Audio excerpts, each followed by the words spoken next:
Squire, attend me! Ready, sir. Hey, give me that! Behind here! Icky!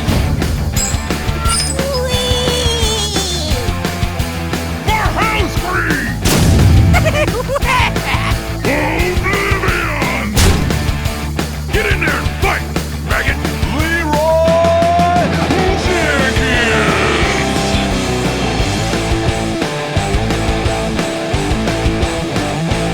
Hello, it is Thursday, March 10th, 2016, and you're listening to episode 57 of The Unstable Portal. I'm Max Totally Futile Burzin. I'm joined by Martin Dustus Walters, and this week we are joined by Jackie Chan Hutton. Hello. Hello. Hello.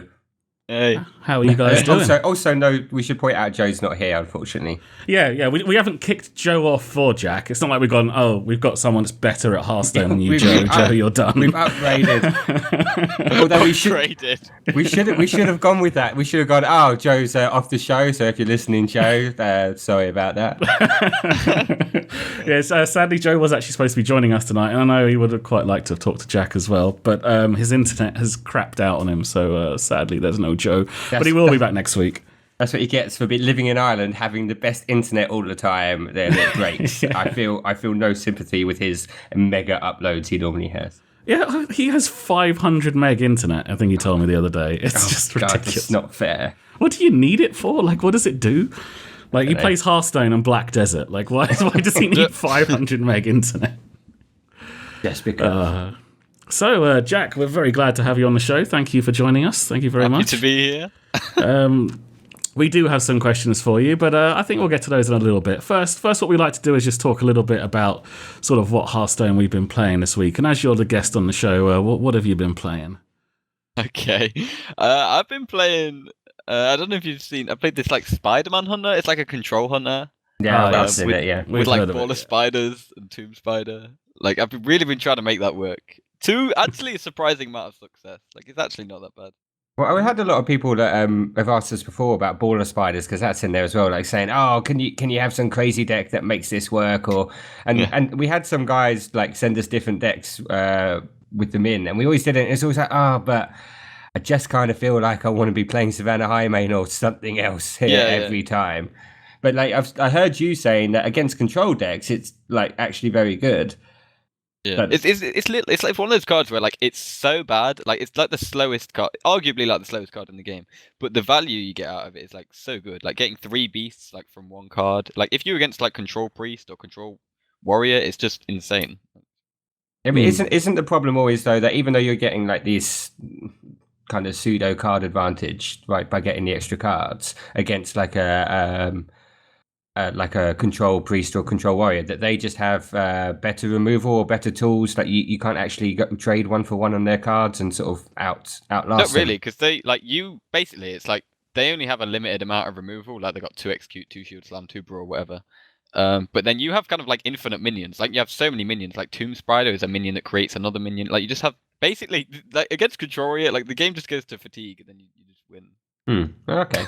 They just run out of ways of removing your stuff. Yeah. And like you have nice ways of dealing with their big threats anyway, with like Hunter's Mark and Deadly Shot and stuff.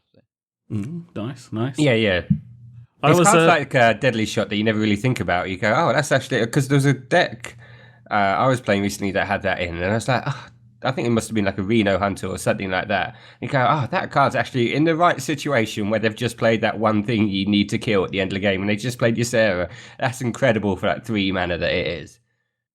Or 4 mana. Hang on. Is Deadly Shot's the one that just destroys a random enemy minion? Is that the one? Yeah, but if they've just plonked their one big thing down, like you can play that and then put down Savannah Highmane as well. It's a great swing. Or if you use it with like Power Shot or Unleash, then you can like remove their other small stuff. Yeah. I didn't really think about it like that. I was actually watching Jack stream earlier That's today. why you're not number 1 legend, Max. Who knew that was the reason, not thinking about it? That is the only reason, I'm sure.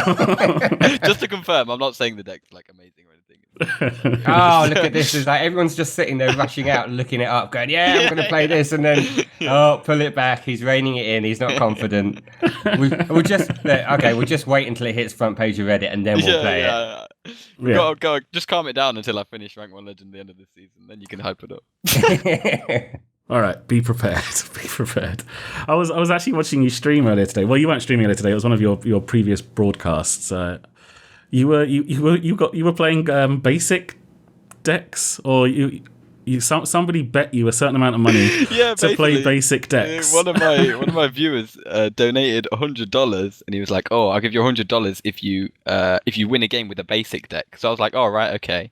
And then, so I was like trying to win it, and then he was like, "Oh, gotta go," and then just donated $100 before I'd even done it. So I just kind of like, I thought it would be honourable to just keep doing it until we managed to do it. And I dropped from like rank 6 to 10, but then eventually managed to win a game. Oh, wow. Basic mage. It was quite compelling viewing, I have to say. Like I normally I try and get some exercise about halfway through the day, and I normally watch some kind of esports. But I figured, since Shaq's coming on the show, I'll check out one of your previous broadcasts, and that was the one that I got. And actually, I found I was quite hooked. Just sat there watching you trying desperately, because you came so close so many times before you finally won. Like, it was actually quite good fun to watch, I have to say. I've watched like a few times. I caught you a few weeks ago because you normally stream like for us at sort of afternoon to dinner time kind of time. So I don't know exactly what your schedule is, but that's when I've always sort of picked you up and it's like, this is good. I'm cooking dinner for everybody. I'm just going to sit there and have the stream on. I think you're very good at talking through all of like your plays and what you're thinking. And also the fact that you play more interesting decks than a lot of people. Thank you. It's like, I just hate like the fact that there's certain decks that are just, like at the top of the ladder, it's literally just like Secret Paladin, Midrange Druid, Zoo. Like, I don't like that. Like, I know you don't live down there, but the bottom of the ladder is also very much like that. It's the middle of the ladder that's the interesting bit. It's sort of when you sort of get between sort of rank 13 and 10 that you kind of come across. What? What are you on about? Dotting the pirate shamans. Yeah, although you do have to wait till the later end of the season, I guess. At the start of the season, it's pretty much all like that. You get to live in the land of raid leaders down at the bottom. It's like, everyone's favourite card at the end of the season, back 20, raid leader, here we come. I meant the middle of that ladder, not quite. I know. Well, what would you know about that? You've been watching me stream. Hey, actually, I shouldn't say anything. I don't know what rank I am currently in this season. It's 10 days in. I'm probably only about 16 or 17, if I'm lucky. Well, I've moved. My excuse is I've moved. All right, I have moved house. You did move house. So and you're making a load of Overwatch videos, so you have an excuse. Reasonable excuse. Yeah. I think moving house is pretty good. But anyway, Martin, what have you been playing this week? Well, I tell you what. Last week I said, because I would always have the problem, Jack, that I don't play enough to kind of get there. And I suddenly look at it and it's like, it's 10 days in and I haven't played yet.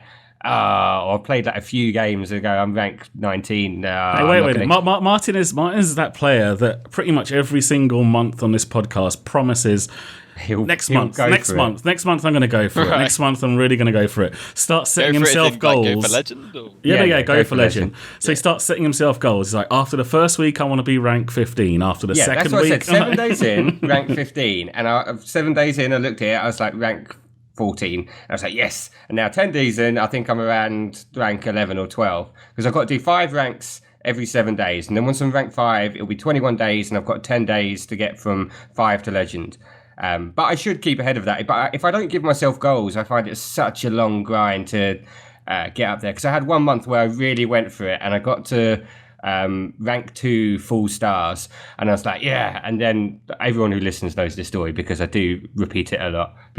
And then I got really ill. I was really ill at the weekend, but I was really on a tear. I was like, no, I've got to get my games in. And I had the flu type thing and I played and I wasn't really concentrating and I lost and I kept losing and I lost like 3 games. I said, you should stop. You're not well enough to play this. I kept playing until I lost every game to like rank 7. And I was like, fuck this game. I'm not playing this game. I don't like it anymore.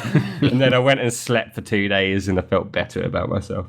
But since then, it's like, because I put so much effort into that month, it's like, because I like to play other games as well. And I have limited gaming time, which kind of like, Rocket League has been a big detriment to my Hearthstone laddering, actually. The 46 hours that I've clocked in that on the last 3 months has probably really eaten into the Hearthstone time. Rocket League is incredibly idiotic. Me and Martin spent about 2 hours playing Rocket League last night where we just yelled Batman over and over again. Because we had the Batman cars. Yeah. Every time it's got a car, it's Batman. We we had our mate whose car is like the big sort of transit van. So we were 2 bats and a tranny. We were quite enjoying that. We were going for the LCS team league. I haven't played Rocket League. It's probably something I should get into. No, don't. If you're trying to make a future out of Hearthstone, don't, because you'll ruin it. You'll through this.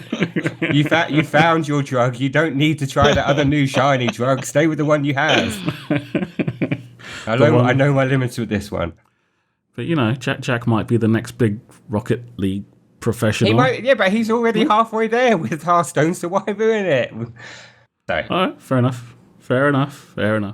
What have you? No, you haven't played Max, so forget about you. No, I've been moving house, sadly. And making Overwatch videos, like you said. So my time has been a bit. In fact, I haven't actually played any games for fun this week, which kind of sucks. This whole making content for the internet really does consume a lot of your time. But it really does. It really does. I've been playing Snakes and Drakes though, which I want to talk to Joe. That's Jack. one of the questions on the list. I know Jack a little bit later, so I'm going to. But I have been playing a lot of Snakes and Drakes, and it's been rather good for me. Have you heard of that deck, Jack? Yeah. I have. Cool. Well, I kind of by the name, I can kind of guess what it is. Yeah. Yes, it's not difficult. Yeah, that's true. right. It's that mage deck where they have lots of spells and freezy stuff. They just renamed it. Of course they did. All right. Well, before we get into the questions, I would just like to say thank you to Joey Joey's 00. I'm not sure. Anyway, he says, why does this podcast not have more reviews? Because all of our listeners are lazy. I'm not calling them lazy, but they're lazy. I think this is my favourite angry review ever. Just discovered this show. It is effing hilarious. They have British accents, banter, You can say and analysis. fucking Max, it's fine. Well, I'm just reading what the text says. They've kind of starred out all of the naughty bits of it. Okay, yeah. All right. It is fucking hilarious. They have British accents, banter, and analysis. They put hilarious spin on everything. Then in big capital letters, write a review if you like it! Exclamation mark. So if you don't want Joey SS00 coming around your house and being really angry, write some more reviews on iTunes. Yeah, or we'll send Joey round. He'll get you. He'll get you. Those 5-star reviews really do help us out. When people type in Hearthstone podcast, it means our one is more likely to come closer to the top. So if you do want to help us out, write us a review. It's great. And also, I'd like to take this opportunity to thank everybody that's donating at the Patreon. You guys are, as always, amazing as ever. That's patreon.com/unstableportal. I think we're actually going to start working on some goals at some point soon. We promise. Had a suggestion for a goal this week, which was set a certain amount and Martin has to have a sock in his mouth the entire time. Yeah. So, well, I think it'll be better to do a live stream with that so they can see the sock. Yeah. So it'll be some kind of live stream thing, and then of course we'll put the VOD on YouTube so that you guys can enjoy it forever. I know I will. Also, if you actually have some better ideas, then whatever you people want, then it's fine. Yeah. We should have done. We've got Jackie Chan, but we're not doing it until you give us more money. Give us money. Give me money. We are holding him hostage. There will be no more. Yeah, that's it. This is a podcast over. That could work so well. So well. All right, let's get ourselves into an interview. So we've got some questions that we've come up with. Well, I say we've come up with. Martin's come up with, being the more experienced trading card person that he is, as he not only plays Hearthstone, but you were just Magic. doing the lore. There's a bit of the section end of this show. I forgot about the lore. When Max does a little bit of lore about some of the cards. That's incredibly boring. Don't listen to it. But I feel like when I say I forgot we'll about give the you lore, the chance to leave then, Jack. It's all right. We will. If the pay right, that's I know this isn't live stream, so you may be in trouble. But anyone who can donate during the show now, as we're recording it, if you give us $20 during the show, Jack can go before the lore. That's Yeah, sorry. When I said I forgot about the lore, I didn't mean I've forgotten to write it. It is written. I just forgot to tell Jack about it at the start. All right. Without further ado, let's get ourselves into some questions. So, actually, I didn't finish saying what I was saying. I was also going to say we also asked the community for some questions, so we got some community questions towards the end here as well that some people wanted us to ask you. So we'll get to it. So, you want me to read them since I wrote them, or do you want to do it? We could take turns. We could do one at a really time. good idea. Go on then. We should have let him have it as well, and then he could ask one Yeah, of them to us every now and then. Now you can ask us, and we'll go. Oh well, thanks for having me on your show, Jack. Well, Yeah. I'll tell you what, Martin, you can go first. You can ask the first question. okay. So when did you start playing? Have you played Hearthstone since the beginning? And when you started playing, had you got previous TCG experience like Magic or Pokemon or Yu-Gi-Oh or any of those things? I started playing Hearthstone since like beta. Like I've been playing it all the way through, but I only started playing like properly, like competitively, like tryharding, like mid last year. Okay. And then December was like the first month. Like literally only last December was literally the first month when I was like, right, I'm gonna try and like get as high up on ladder as I can. Wow, and you got number 1 legend, didn't you, in December? Well, I finished. Yeah, I was one at some. I finished number 2. Oh, so close. I love the it's like, oh well, I decided to try hard. Yeah. It's like, oh, you got number 1 legend. No, I got number 2. It's a real disappointment. Martin, why are you bringing me this number 2 legend on the show? Where's the number 1? No, because I was number 1 with like I hit number 1 on the last day, and then someone else overtook me. Stan Udachi overtook me. Boo. But I Do you played, have like... his email address so we can get? Unfortunately not. I played like Pokemon and Yu-Gi-Oh like minorly, but never like properly. Never. So did you know from playing them though, like the general kind of concepts of a trading card game, like card advantage and stuff like that? Was that all stuff you picked? Oh, yeah, just general stuff. But... So you didn't have to learn that Arcane Intellect was a good card. I did. It took Max a long time to work that out. I was going, I had to put learn. it in. I was like, no, it's not a dude. I'm not putting it on the board. I'm not putting it in my deck. And then I was like, I've run out of cards. He's like, yeah, you should put Arcane Intellect in. I'm just sitting there going, I'm just saying that this is the time you want it. Yeah, and I played Magic before Hearthstone as well, so I just must be really bad. Yeah. And have you, like, when you started playing, like when you're playing back in beta, did you always sort of make your own decks or like more instant things, or were you going out there copying some of the general concepts? I know nothing was settled down really at the very start, but yeah, to be honest, I used to smash Arena. I used to absolutely love Arena, like just like getting completely different decks every time. I was like, oh, this is great! Like I've got like 4 or 5 Eviscerates, like I've got 3 Tyrions. This is amazing. Like Yeah, I love Arena. I always find like Arena kind of. I mean, I think it's probably because I'm just a much poorer player. I always feel like it's just I've got a much worse. I've got a much worse deck than they do. Like you just kind of get that hard done by feeling in Arena. I think the thing is, when you're new, it's actually hard to do in Arena because if you get a constructed deck, you can get the deck and be told or shown, right, this is what this deck does. Like if I gave you Freeze Mage, I could explain the concept, you could understand it, and you may not play it the best you could play it, but you'd understand. Whereas when you create your Arena deck, you have to know what you're creating, and then it's a lot harder to read how the deck should play or what you need when you're drafting cards. Okay. I think Arena helped a lot, and then after Arena, I kind of like went into kind of playing a lot of ladder, and I'd kind of look at the odd deck on the net and then like try and make my own, and eventually just got better at Sort of got better at deck building and just naturally. Oh, Jack, have we lost you? Hello? He's my there. goodness! Oh, thank goodness! Can you hear me? For a minute there, I thought he'd managed to wrestle that cyanide pill out of his shoe, and I just bind his hands a little bit tighter, Max, just in case. I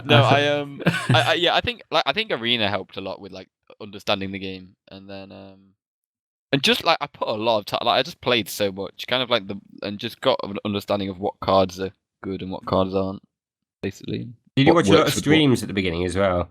To be honest, no. I never watched any streams at all. Oh, really? I barely even knew it was like a competitive, like you could make money from it. And it was like there was tournaments and stuff until like mid last year. Oh, really? Yeah. As you just casually like being I used to casually play it just a lot. Casually like ripping nerds' heads off in the ladder, and then and you're going, oh, what? I could be making money while I'm doing this. Yeah, exactly. Well, good luck to it. Do I get to ask a question now? Yeah, Martin? go on. Do I get to ask a question?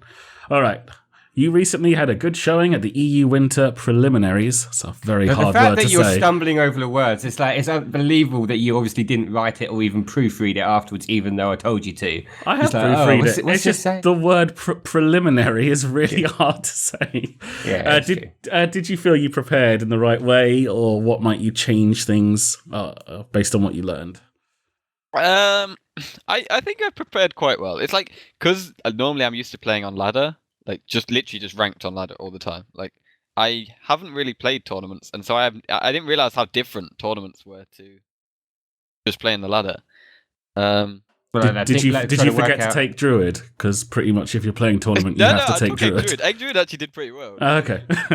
But then it was like I don't know. It's just I think I will definitely plan differently. Like basically what I did is I was like, right, everyone's going to be playing Zoo, Secret Paladin, Midrange Druid. What's good against all that? So I took like Tempo Mage, Egg Druid, like things that I think I can do well against the meta. Mhm. Yeah. And then consistently ban like Patron or whatever. Because you have like one ban, right? So you just ban what you don't want to be against. Yeah. I just ban Warrior most of the time. But then I was against like the opponent who knocked me into the losers bracket. He literally just had this like complete control lineup. Like he had Freeze Mage, Murloc Paladin, and like Control Warrior, and I just couldn't like. He just completely crushed me, like because I wasn't expecting. Like I was expecting him to be aggro, and then he just. Well, maybe that's like is that like what's something you like? Maybe like maybe you can't just completely aim at what the most likely meta is, because there's always going to be a few people. You know, you need one deck in your lineup that can beat Control or does better against. I mean, this is something I'm still not sure. Like, this is something I need to work out myself, like how to do better in tournament, because I've only just started entering them. I'm still not 100% sure. But yeah, I think just countering. I think you want to play against the meta, but then I should have probably picked decks that don't get absolutely destroyed by like all the control. Yeah. Yeah, I suppose maybe like a slightly more variety, I guess. I don't know. I know the tournament meta is often very different to the ladder meta as well. Yeah. Well, the thing is, on ladder, you're just playing one good deck that's like all round solidly good, aren't you? Rather than, you don't have to vary it if you don't want to. Yeah. There was a lot of Freeze Mage in the tournament. Like, Oh, really? I did, like almost everyone bought Freeze Mage, I think. I love a bit of Freeze Mage. Yeah. It is really strong. Then I don't see it that much on ladder. Like ladder tends to be more aggressive. I know. I think Freeze Mage is often like quite good on ladder, and no one even really realizes like how good it can be. I've been playing a bit of Freeze Mage this week. Freeze Mage can do quite well against aggro as well, can't it? If you don't get blown out of the water straight away, you can do well. Obviously, I guess that's like against every aggro deck, but. Yeah, but even then, you've got so many board clears that, like, they're running out of cards normally. Like, you just like slow them down, and then you just clear their stuff out of the way, and you're like, yeah, okay, I'll just keep pinging your stuff or freezing it or gaining loads of health, and then eventually I'll burn you down. It's just Control Warrior is the bad matchup. But I suppose if you were taking Freeze Mage to a Warrior, tournament, you just want to turn it off. You're like, oh, this guy in his armor. This guy. I suppose at a tournament you can. Like in a tournament you just turn off Warrior. It's like, right, Warrior's gone. It's like, okay, well maybe that's why you get so much Freeze Mage. It's just because if you can just turn Warrior also, off. another thing, I think on ladder people just want to like get quick wins. So like people play a lot of like aggressive decks just because they want to climb quickly rather than spending like ages on each game. Whereas in tournaments people are more happy to like play longer games. I think Freeze Mage is. I mean, that's true. I think Freeze Mage isn't as slow as like some of the, these Elise Priests and that kind of thing. Even a lot of the time, I think Patron Warrior takes a similar amount of time as a Freeze Mage. It's a combo deck, not a control deck. As much as you spend your whole time controlling the board, it is very much a combo deck. Freeze Mage. Yeah, true. It's not necessarily a control deck. So like you say, it's not as slow. You thin your deck and draw through it quite, relatively quickly. Is what it wants to do. Yeah, you're going to the Insomnia land, aren't you? I heard yeah. I heard you talking about that. Like, do you think this helped out because they're playing the tournament there? Definitely, yeah. Well, yeah. Leicester, I've also is that in been Leicester? playing. It's in Birmingham. Oh, Birmingham. Are you guys going? No, we're not actually. I've often wanted to, but like by the time I found out about it years and years and years ago, we're like, oh, we should go to this. Oh my god, I have so many kids. Oh no, wait, you're Why have I popped out this many kids this year in my life? It's not my fault that I would be the one selected by the government to repopulate the earth. That's not my fault. How many kids are we talking? Three. He's got three. I'm 31. I had three. I started when I was 23, and I just kept on cranking them out. Oh, Martin. Well, the problem is, you see, we got into League of Legends, and I was like, oh, we're only a couple off a league team. Right, we'll keep going. We'll have a league team soon. No. When you started, it was like we needed our World of Warcraft dungeon team. Yeah. That was what it was supposed to be. You're supposed to get 5. Well, first of all, we needed a 3v3 team, and then I can't think of a game that's 4v4, and now we need a League of Legends team, so I need one more. One more. Yeah. It could happen. I mean, I have always been interested in going there. It's it'd be really good fun. Well, if it's not that far away, maybe like work out. Me, you, Al, maybe we can work out. When is it, Jet? It's on the 25th to the 28th Of this Friday to the Monday. Yeah, of March. Yeah. It might be a bit short notice for me, but it's something that I would like to do at some point. I mean, we have talked about it before, but it's just a question of like finding the time. Have you so do you feel that getting back to the question rather than sorry everybody, we're just arranging our weekend? Look, I want to go to Insomnia. I want to meet Jack. It could be awesome. All right, sorry. Back to the thing at hand, whatever it's called. So do you feel that after after playing in like a fairly big event at this, which is like still a big deal, but like not the winter preliminaries kind of. I think it will definitely. Like, it's definitely kind of made me realize how different the meta is. I mean, it's not completely different. Like, there's still some similar decks, but there's a lot more kind of strategy involved, and like, it's I mean, it's really. I still haven't got my head around it yet. Like, I'm definitely like a lot of this month is going to be like practicing like tournament lineups, trying to decide a good lineup, and then deciding what I'm going to be banning, stuff like that. Also, because I finished rank 1 last season, I'm now I should have enough points to get into the spring preliminaries. So that's going to be one thing that I'm going to be properly practicing for as well. But yeah, definitely the Insomnia. Are there other points up for grabs? Is that it? Yeah, there are. I'm not sure how many exactly. But... Okay. It's not a major tournament, is it? The Insomnia. Well, but there might be some. It's like medium, like it's the biggest thing we got in the UK, certainly. Yeah, I mean the prize pool's like $30,000. So. Oh wow, that's really good. Well, that's pretty good. Pretty decent. Yeah, I'm impressed. Like I remember like the StarCraft tournaments there, like I don't know, 7 years ago. Like I remember it was Total Biscuit and what's his name, Apollo, like commentating. That's where like the two of them like first got it together, like at the Insomnia thing. But like, some of our rare British talent. Yeah. I don't know. I've always felt like in esports, like just the UK in general is just really underrepresented. So, mate, I'm trying to represent for the UK right now. You've got my back in all the way. Like, we've got to stick together. Alrighty, let's move on to the next question we got here. I am reading these out, Martin. I promise you I did read through these before, but my ability to read is always bad. Anyway, you found a lot of fame from 2 decks you are credited with creating: the Egg Druid and Camel Hunter. Well, he's both your original creations. Why can you say it naturally? Just naturally. It's like, you found fame from 2 decks that you created. Something like that. I was just talking when I was going up and down. And Are you reading it like you read the law? Sorry, Jack, you can answer the question. I like it's one of those things where it's like, obviously, like I'm not the first person to ever play camels in Hunter. Like I'm not saying I've created Camel Hunter. But I think the Camel Hunter is kind of one of those decks that kind of people tried out a bit when it was released, and then kind of just thought, it's pretty bad. And then I kind of I only started playing the Camel Hunter like mid-February. Like I thought, let's try out Camel. Like I like the card. Like whenever I'm playing mid-range Hunter, like I always find I have like loads of like spells and traps and weapons in my hand, and I just want more minions to chuck on the board. Camel helps with that. So I tried out Camel, and it actually went pretty well. And then I was finding that I wasn't liking the secrets, so I got rid of some of the secrets, and eventually just kept tweaking it until found some that kind of worked. And things like you haven't got the bow in there; you've got Glaivezooka instead, which I assume is because there's too much at 3. And you just mainly because there's too much at 3. Also, we don't have secrets, and also like the deck is quite ball control orientated, and Glaivezooka's really good for like early ball control. And Egg Druid, Egg Druid's something that like I was working on for ages. Like Egg Druid is like the reason I started streaming. Like mid last year, like is when I was like started like kind of trying to make like a sticky Egg Druid. Like basically, I just wanted to get something that could use like Soul. Basically, I wanted to make Soul of the Forest work. That was like the one thing. Is that what you do? You could pick a card that no one plays. And Pretty you're like, much. That's the one that's going to work. Pretty much, yeah. Like Camel Hunter was just the camel. Like Spider-Man was the ball of spiders. Yeah, ball of and then Egg spiders, Druid yeah. was literally just like Soul of the Forest. But then originally I used like Violet Teachers and Nourish. Like it was super slow. But then after like tweaking it and stuff, I finally found something that's smooth. And like everyone kept asking me for a deck list, like, oh, what's your deck list? What deck list? Do you stream?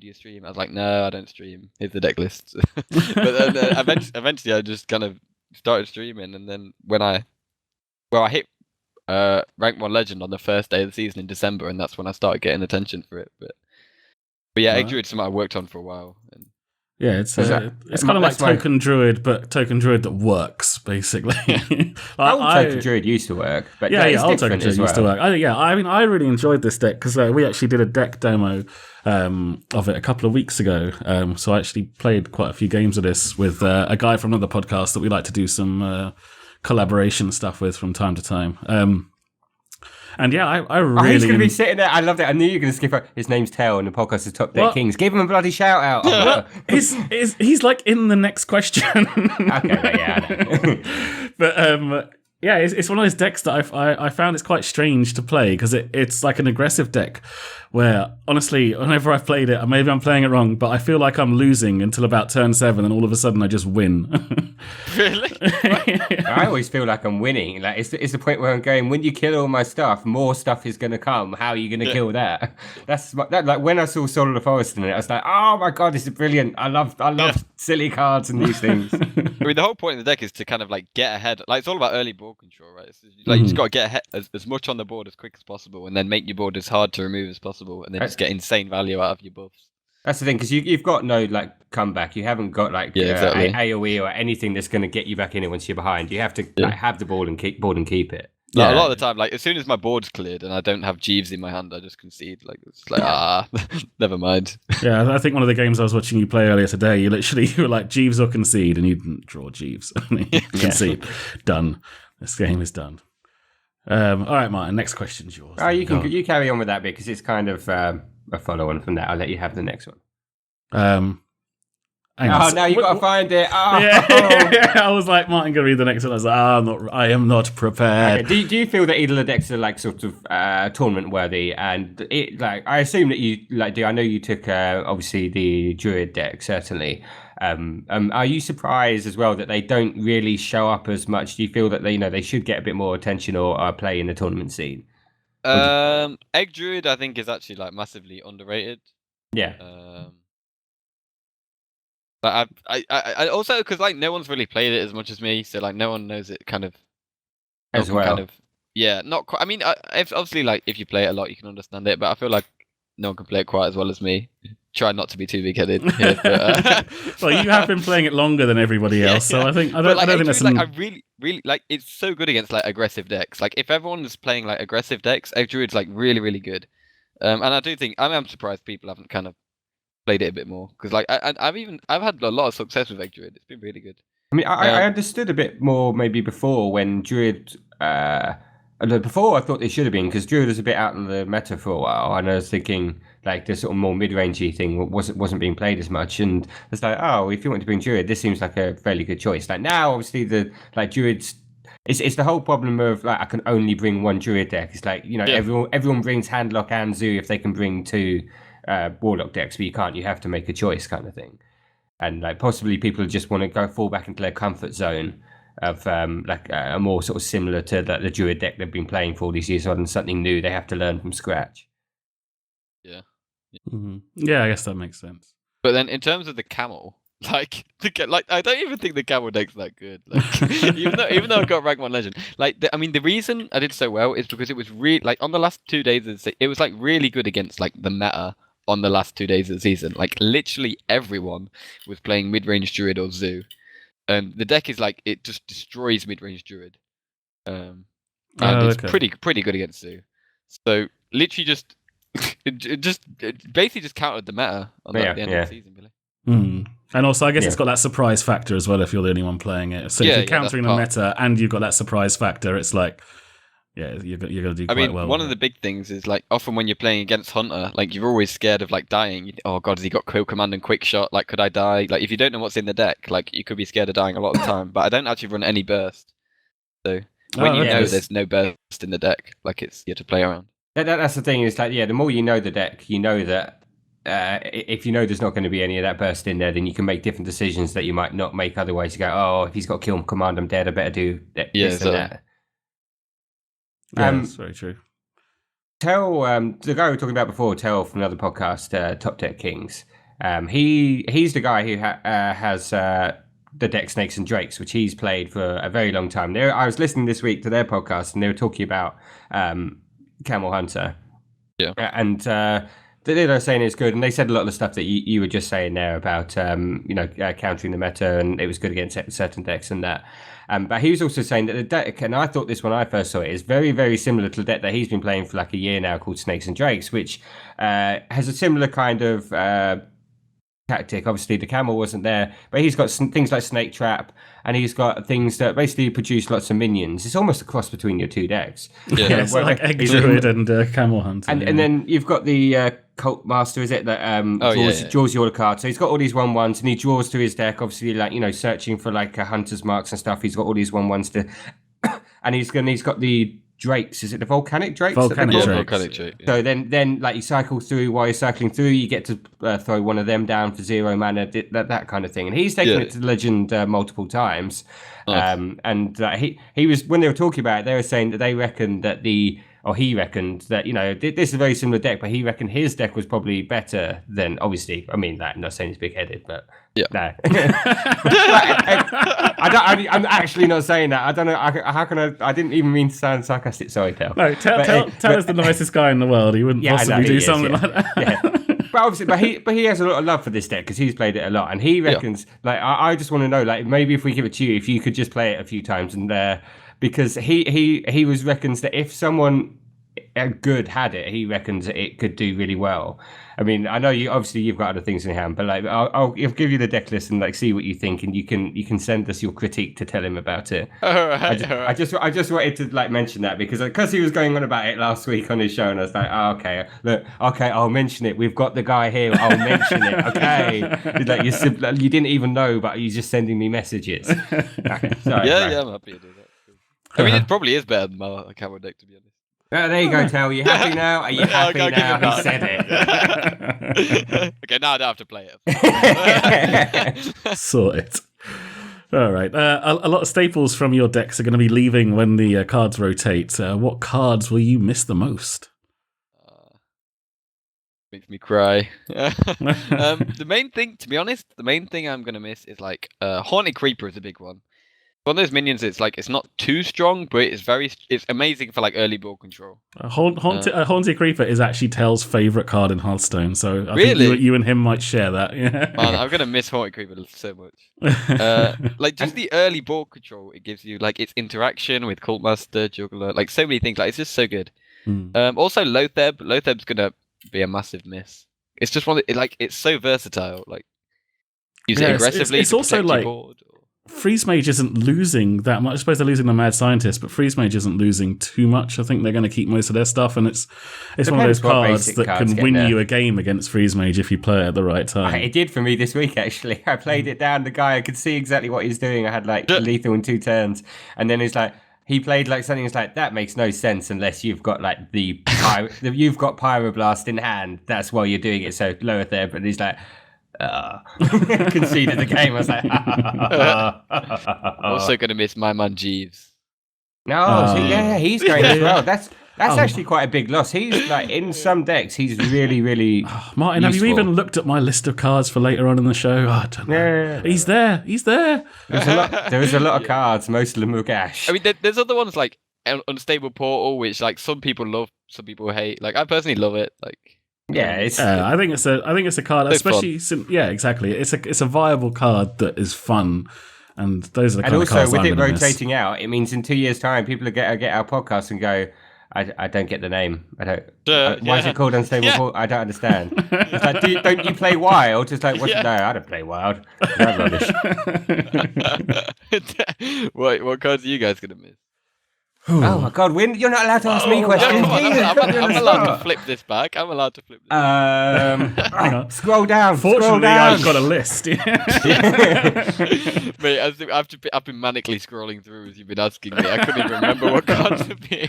Well, I guess the Ruby and Egg is gonna be a bit of a problem for Egg Druid. It's quite a big part of that deck, and in fact.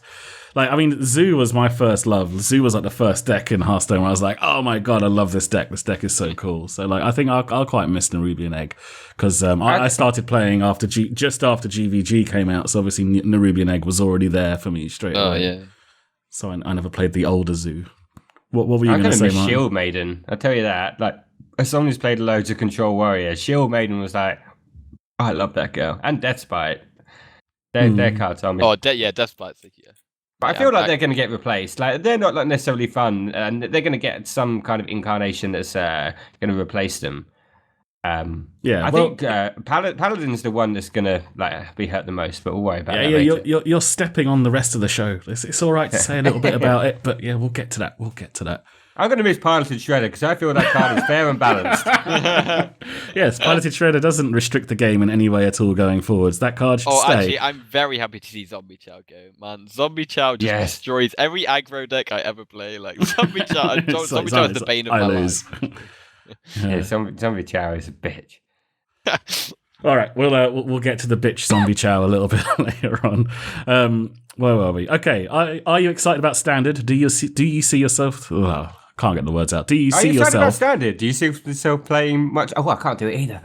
Do you see, will you play Do you Wild? see yourself playing much Wild, and how do you see that format... I can't. Progressing in the future. Yeah, do you want to start that again? Or? No, I'm taking it. Martin, should I do it? Are you excited about Standard? Do you see yourself playing much Wild, and how do you see that format progressing in the future? See, the weird voice isn't so weird now. Okay. Well, it's one of them where, obviously, Standard's going to be the one that's going to be competitive. Yeah. In tournaments and stuff. So I'm definitely going to be playing a lot of Standard. But I love, one of the things I love about Hearthstone is, combining the new cards with the old cards and, creating loads of new stuff. So I definitely will be playing some Wild. Do you feel that... I've said this on here before, that where I think the Wild may not be that interesting now, because it's essentially Standard now plus a new set, but give it a couple of years, once it's there's a massive number of extra cards that have come in, and there'll be interactions between GVG cards you completely forgotten about and new cards where they weren't even planning on it because they didn't have to think about it because it won't be in Standard. And these new interactions are the things, people like you are the ones that are going to wreck Wild for everyone else because you're going to work it out. You're the one that will remember that card from ages ago and we go, oh, this guy, why? Ruining my fun. No, Wild's going to be interesting because it's going to be one of them where you'll still get your secret paladins and all that rubbish, but then there's going to be so many more combinations of stuff that are possible as more cards come out. I think it's going to be fine. Wild, yeah. Oh my god! Hey. But then Standard's great. I'm just really happy that they're it's just going to shake the game up completely. The competitive scene has been so similar for so long. It's been not stale, but it has been so samey for so long that it's getting rid of some cards, those staple cards, and getting the new ones in. I can't wait for it. It's going to finally actually make new decks appear. And people like you, I mean, that's the thing. You're very, as much as obviously you kind of talk yourself down because you're English like us, and we all talk down our skills because that's what we do. We're not confident on these things, but you are obviously very good at coming up with ideas for a deck and refining it, and maybe thinking outside the box where other people don't. So this is a kind of place where you would maybe shine more, because you're suddenly going to have this really, really different format where you can really come up with some. Different things that I think you've got a good chance coming into it. Yeah, I trailed off. I'm really looking forward to it, man. Chucking some things together. I'm sure I'll chuck some stuff together. Yeah. Try and get as high as I can at the end of the season. Alrighty. Max, oh my god! You see these gaps of air? That's you. That's you as the host. I just asked the last question because I was the only one that could get it out. All right, you have started to grow your stream and are doing it full time. How are you finding it, and what do you enjoy most about it? Oh, okay. I'm loving streaming at the moment, because I'm trying to make it into a career. I'm trying to do it as a full time thing.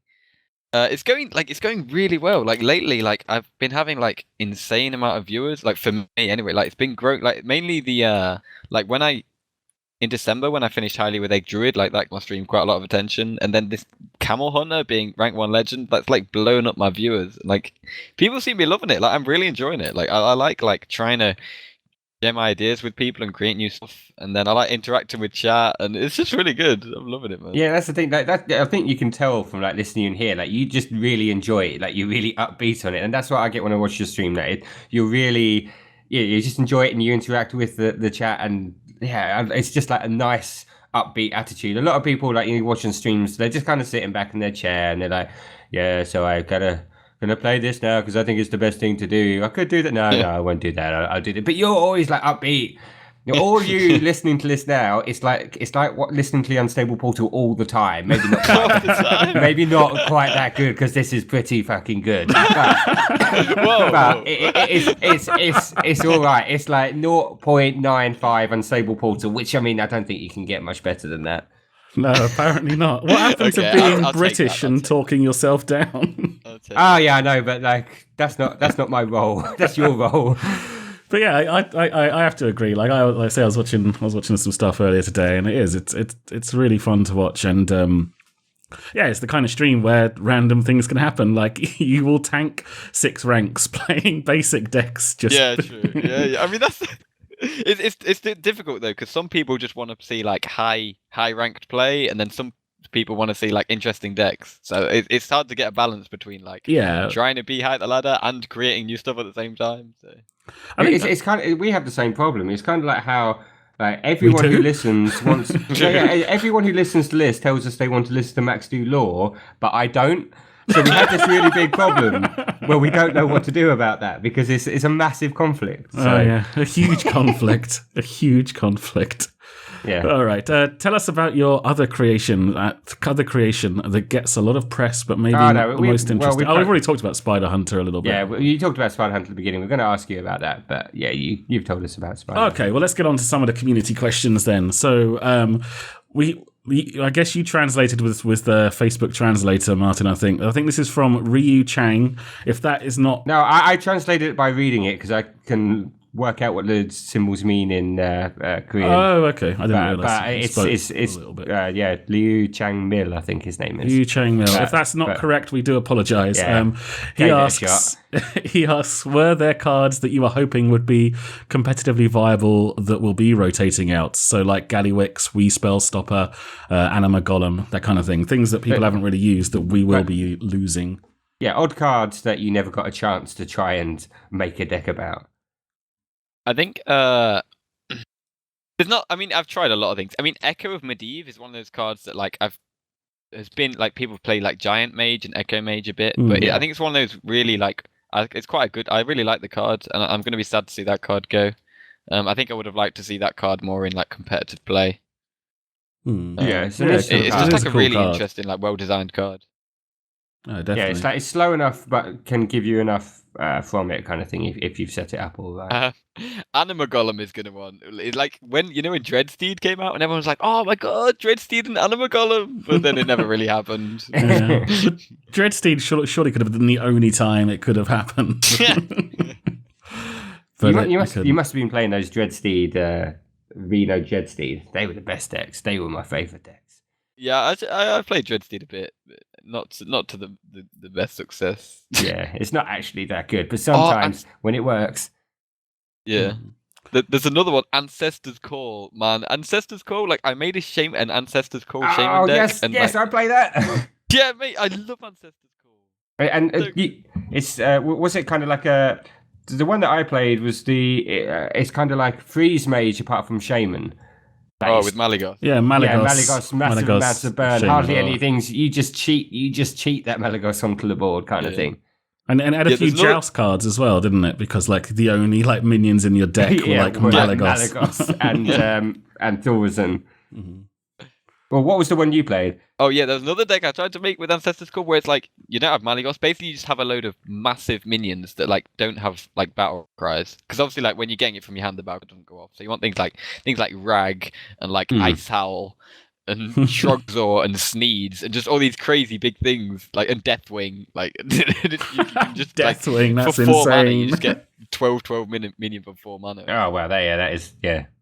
Yeah, it's pretty good. I hear that might be value, just somewhere along the line, just about. All right. Are there any types of mechanics you would like to see or have thought of? What types of cards are you hoping for in the expansion? Asks Robert Miskell. Okay, this is a good question. In the expansion, I don't have any kind of mechanics I've thought of myself, like design mechanics, but I really like Discover.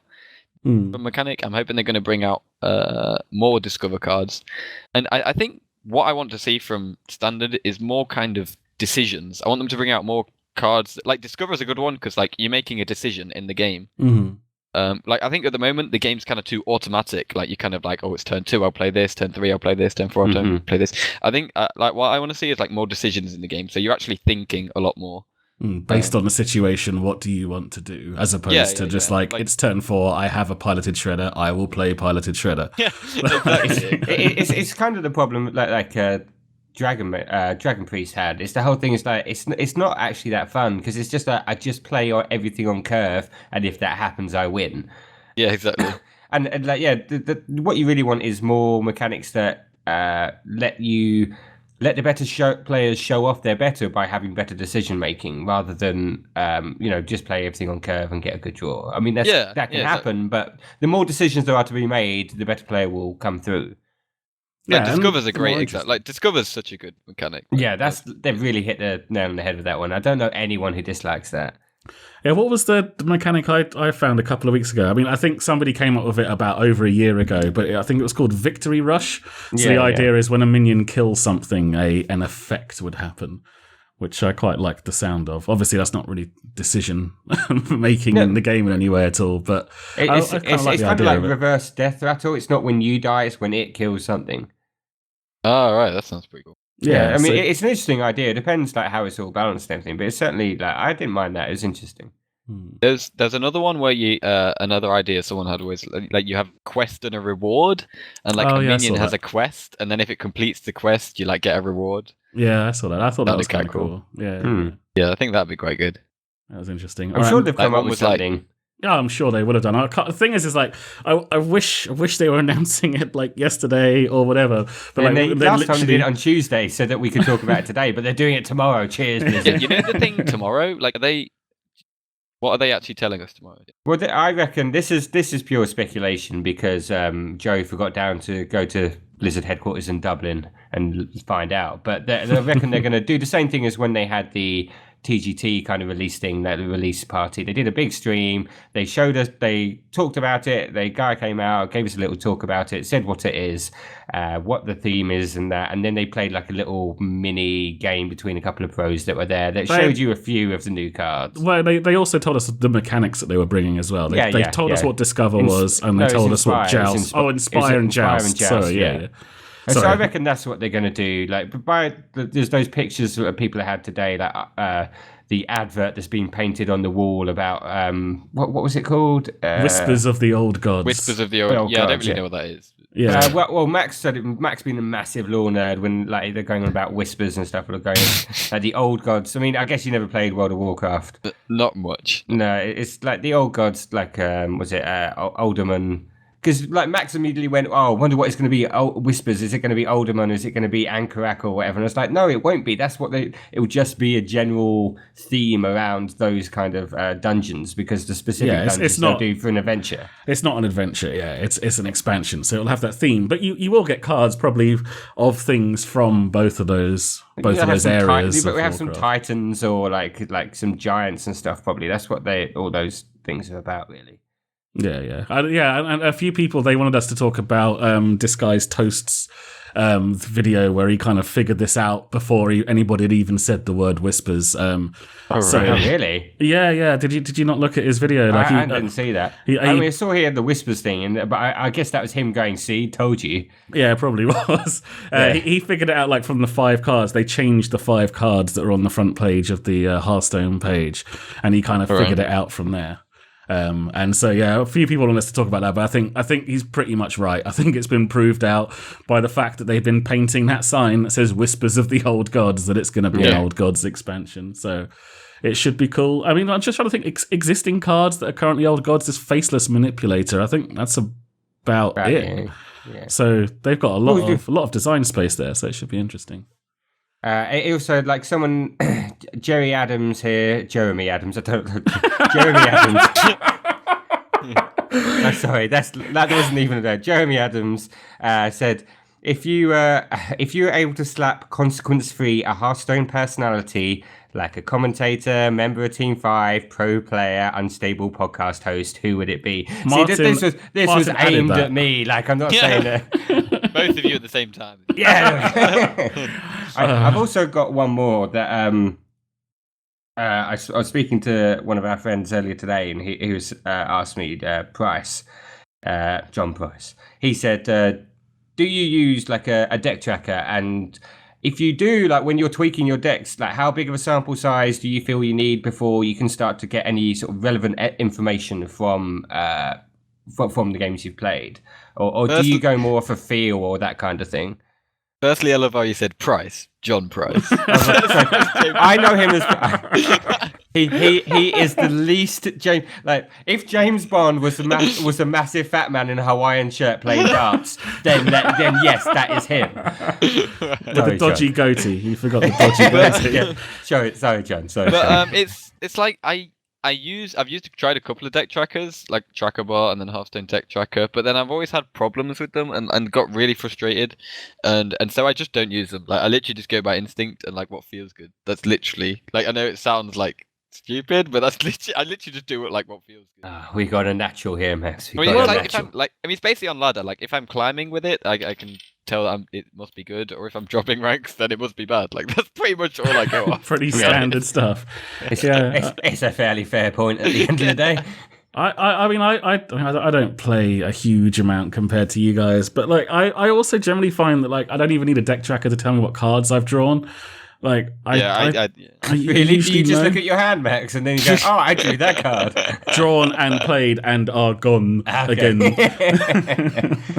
That only ever gets a problem. That's because you generally play more aggressive decks. I tell you when that's a problem. When you are playing Control Warrior against another Control Warrior, and then your next game is Control Warrior against another Control Warrior, you're like, okay, I cannot remember who was that. The second execute I played, or was that the last game, or was my opponent in the last game? Because I've seen too many executes in the last, hour and a half. I've played these two games. That's fair enough. I don't just play aggressive decks. You're going to make the whole community hate me. Don't. So I am your shield for that hate, Max. Don't worry. That is what I am here for. But when it comes to like stats and like how good decks are, it's pretty much like I play a deck. Like if I play a game and then and then I play a card in it, like say I play Camel Hunter for the first time, and I play Camel, and then Camel gives my enemy like an unstable a tunnel trog or something, and I'm like, oh my god, Camel's so bad. But then it's like I find that like you have to play something a lot and then work out what's consistently bad with the deck. Like I played Camel a couple of times and it seemed bad, but then when I consistently played Camel quite a lot, like I was actually doing pretty well with it. That's interesting. I think it's best to not base your decision based on one game. Like give something a chance and give it lots of attempts and then see how it goes over time. I work in a casino, and I can tell you for a fact that just because like one time it happens, that's not how it happens every time. Like my entire job is based around that ethos.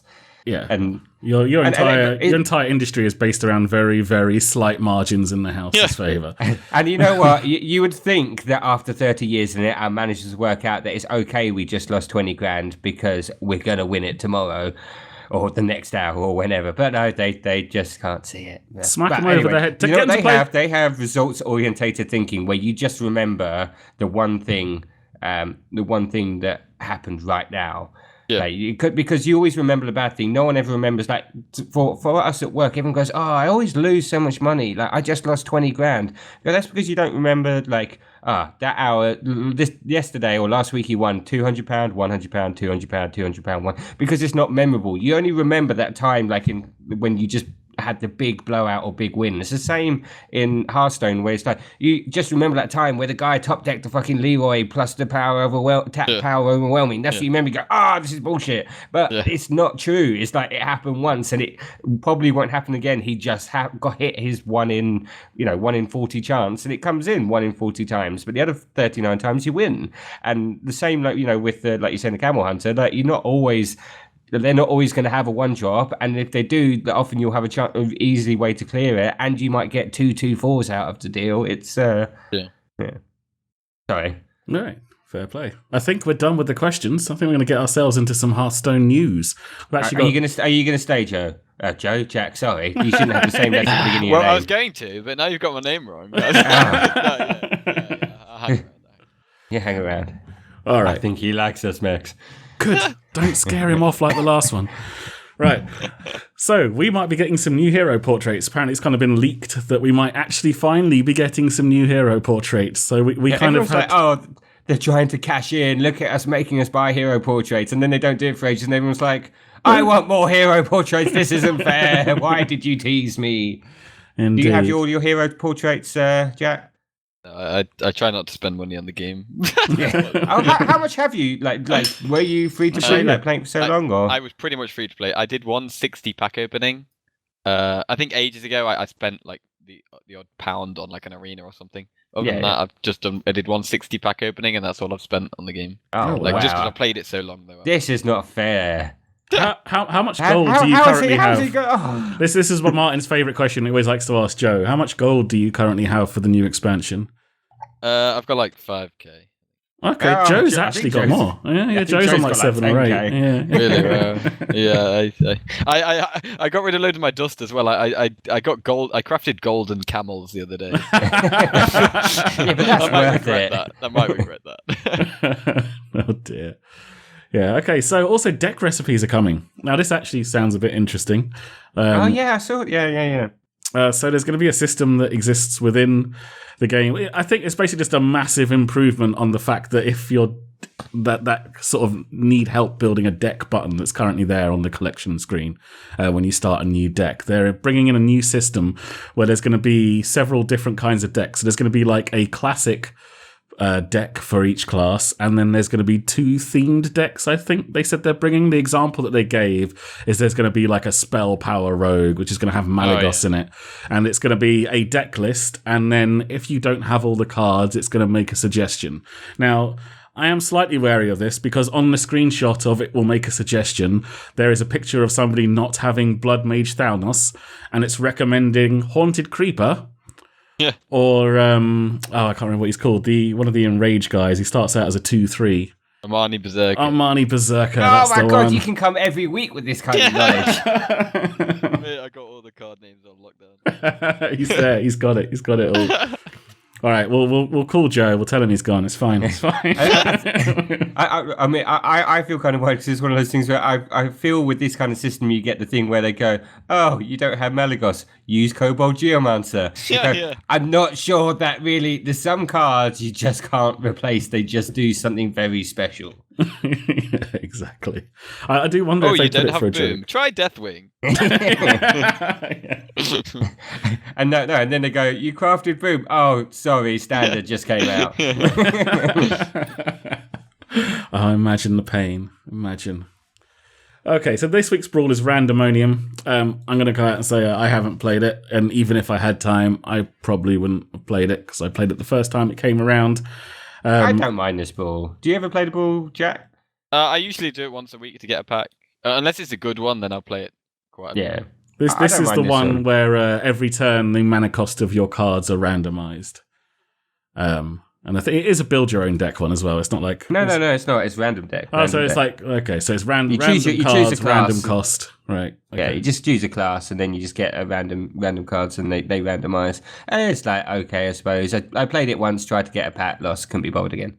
Oh really? But I'm not big into the brawl anyway. And I think it's an alright brawl, but I'm not. I usually try and do at least one game because I'm still missing some classic legendaries like Grom.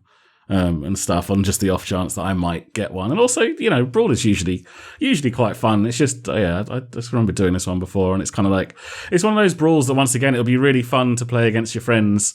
I think it's less kind of fun on the ladder, sort of just against random people. It's one of those ones where it's really good fun if you're talking to somebody whilst you're playing, and you go, oh my god, I just played Deathwing for 2 mana.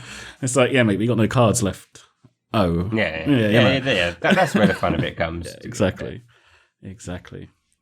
All right, so as I mentioned a little bit before, I think I mentioned it a little bit before. I can't remember if it was when I was explaining to Jack how the show works or if it was while we were actually live, but either way, we're going to be going over some of the cards that are going to be cycling out. I've put a list together for us to look at, which is every single class card that we're losing, and some of the choice neutral cards, basically all the neutral cards that aren't complete garbage I have left in. For us to look at, and we're just kind of going to go over some of them and see if there's any we're going to miss. We need to touch on all of them because, I'm pretty sure that we can. It's like, oh yeah, Dark Whispers. So how does everyone feel about that cycling out? Hey, Dark Whispers is one of the reasons that Disguised Toast figured out it was going to be an Old Gods expansion. All right, it's an important card. You see, looking at Druid, like the first one you got is Druid, like. None of these card. Get played. Yeah. Druid literally loses. Druid is losing nothing. Poison Seas, Tree of Light, Malorn, Dark Whispers, Recycle, Mech Bearcat. I think it's actually best bad name. that we're losing Druid of the Fang though, because they've kind of stated that they're trying to make Beast Druid a thing, and the fact that one of the kind of Beast Druid cards is going is kind of a step backwards. Yeah, that's true, and that's quite a powerful one.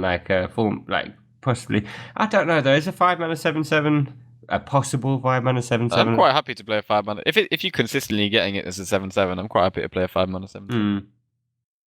Then Grove Tender and the Robocub. So literally none of these really get played. Yeah. Apart from Grove Tender and the Mildred. Used to love Mildred. Oh god, your deck. Yeah. Oh, he's that guy, Max. I remember when Mill Rogue came out. I can't remember what expansion it was after, but Mill Rogue became a thing. I think it might have been up after Blackrock Mountain. I can't remember what card did it. But all of a sudden, everyone was like, "Oh, Mill Rogue." I hated that deck. Shuffle them back into your deck card. 3 copies in your deck. Gang up. Yeah, Gang Up. Yeah, so that was Blackrock Mountain, wasn't it? Yeah. And I hate mill decks. I hate them so much. I mean, and this is coming from someone that loves Freeze Mage. Freeze Mage is the ultimate. Yeah. You're not playing Hearthstone deck. But I don't know. I just really hate mill decks so much. They make me so angry. So angry. But okay, Hunter's losing a few. It's losing Web Spinner, Godzilla, Cobra Shot, King of Beasts, Metal Tooth, Leaper, Glavezuka, Cool Pet, Feign Death, and Steam Weedle Sniper. So basically, the ones that get played are Web Spinner and Glavezuka.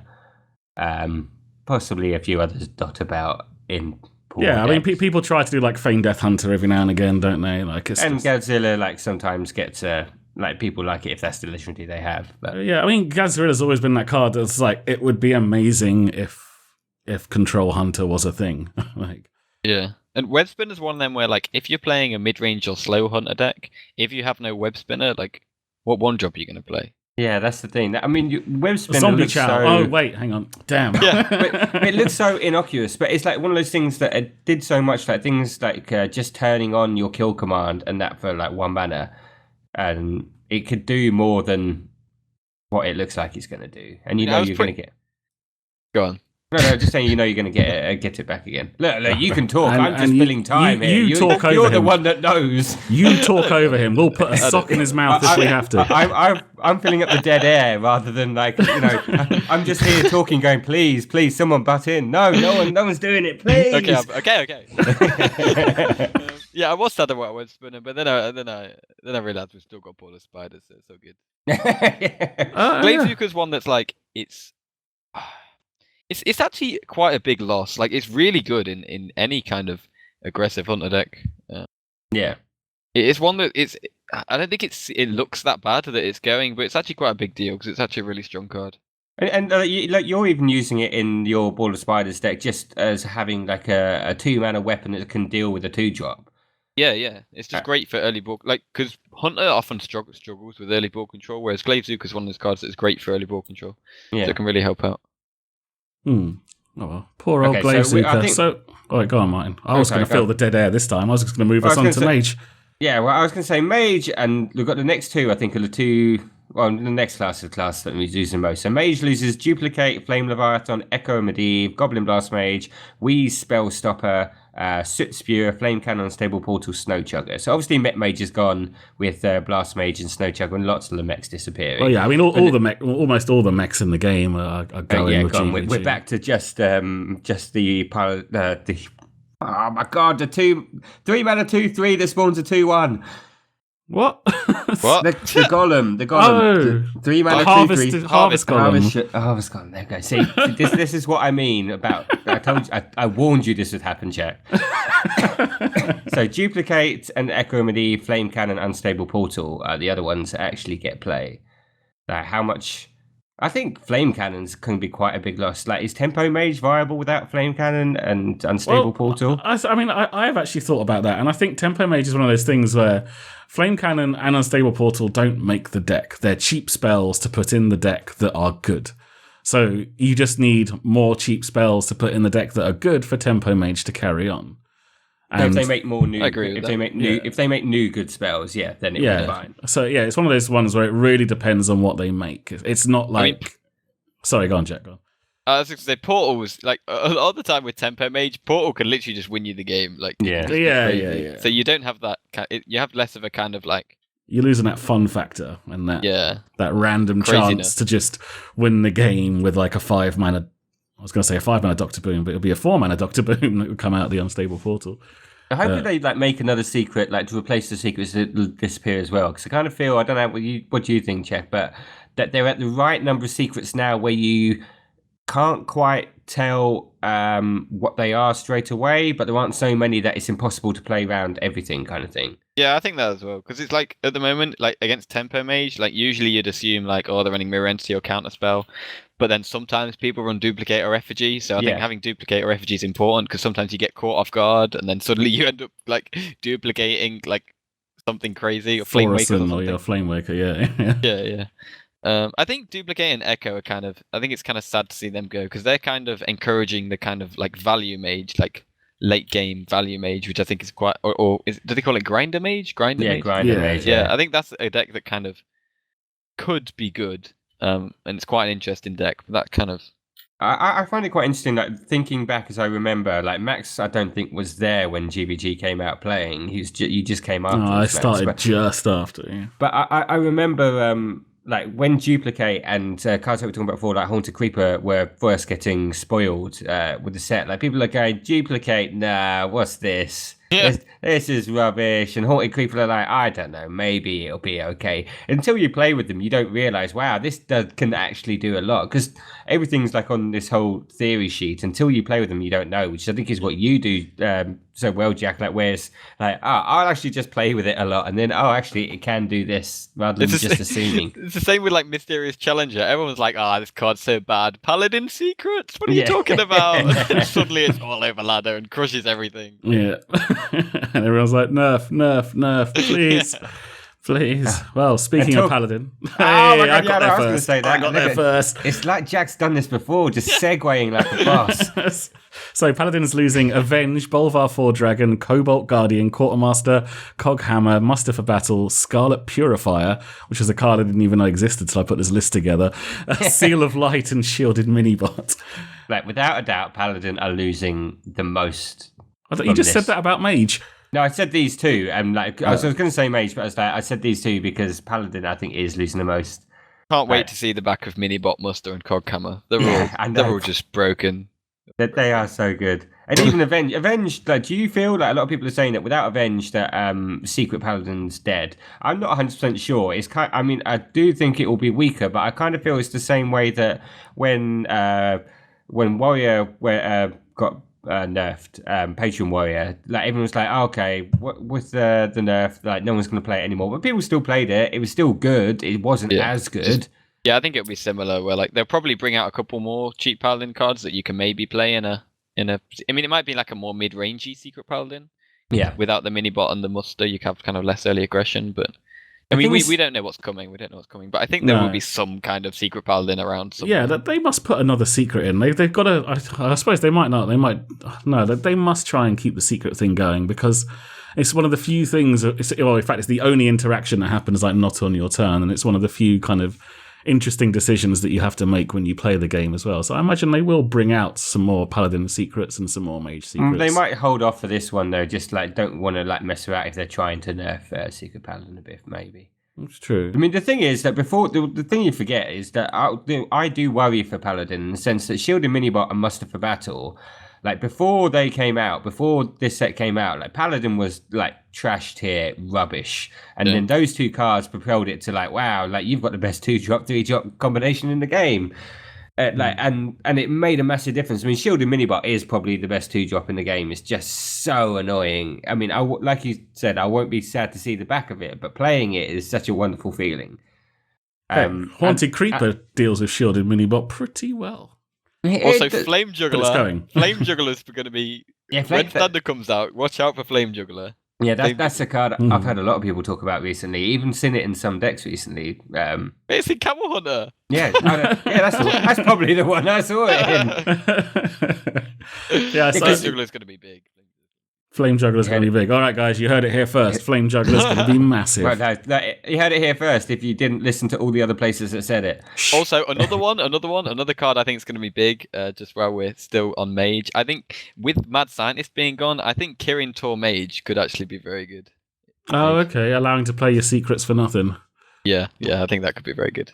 Actually, Very true. yeah, So what is Kirin Tor Mage is the 3 mana 4/3. Your secrets cost the next secret you play costs 0 or something. I forget what the exact wording is on the card, but it does only allow you to I think play that's got one to be secret. good. You can't play it and then empty your hand if you had a handful of secrets. Yeah, can you? it's just one. It's just the one. Yeah, but that would make sense. If you're losing Mad Scientist, then yeah. That's what the people look at it and go, it's a 3 mana 4/3, that's a bit poor. It's like, no, you want it to be a 3/4, but you would live with it being a 4/3 and play your secret for nothing. It's just exactly. if the secret you're playing is duplicate and you've got no other secrets in hand, that's a bit rubbish. Yeah. Yeah, but unfortunately, duplicates rotating out, so that won't be an issue anymore. Oh, if yeah. it's Oh, well. effigy, that's pretty good. Yeah, effigy would be amazing. They're all counterspell or mirror entity. Yeah, I think it's just going to be good. Yeah, okay. Drop a minion and play a 3 mana secret for free. Does sound Yeah. pretty good. All right, Priest. So they're losing Dark Cultist from Nax. Then they're also losing Light Bomb, upgraded repair bot, Vol'jin. I like Vol'jin. I like him. Yeah. Velen's Chosen, Shadow Boxer, Shrinkmeister, Light of the Naru, and Shadow Bomber. Shadow Bomber, no more Face Mage, damn it. Face Priest. Face sorry. Priest. Oh god, I remember Face Priest, yeah. It tried so hard. I mean, does Dark Cultist? He's got little special places like the first 3 mana 3/4 in the game. It's like, oh, that guy. You said so. You broke so many boundaries. You did so much. You started And, power creep, well done. you were the start. You're what spawned Piloted Shredder. It's your fault. And Light Bomb, Vol'jin, Velen's I mean, Light Bomb and Velen's Chosen, I think, are going to be the main ones. And it's a very similar thing. Like, Priest was also trashed here, whereas Priest is, like, very good now. But before, even after GBG, it wasn't that strong. It's taken a few more expansions. But before it certainly was very bad. And things like Velen's Chosen and Light Bomb were some of the things that gave it that kind of controlliness. Like, Light Bomb, I think, is probably the most important. Yeah, Light Bomb's huge. Like, Priest has generally been like a kind of anti-aggro class, but then with like the addition of like Light Bomb and Entomb, you can actually like do well against control decks because of like Light Bomb can clear. Like, doesn't matter how big the minions are, it can get rid of them as long as their attack like level or higher than the health. And Entomb is just insane if they're insane, like Entomb Tyrion or Ysera or whatever. Well, it's Entomb's my almost favourite like card in the game. Entomb's my kind of card. I love that card. but it's almost like Entomb filled that small gap where, for those 4 attack massive minions that Priest often struggle to deal with. It's like, here's Entomb, and now you can deal with those two. What'd you do about Ysera?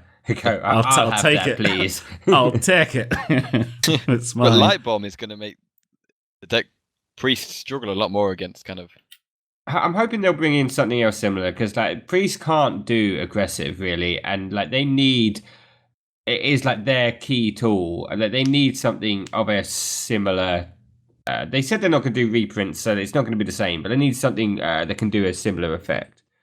And Velen's Chosen, even like having something to play on 3 if you've got a guy out, or just suddenly making a guy unstoppable where you can just keep healing it up.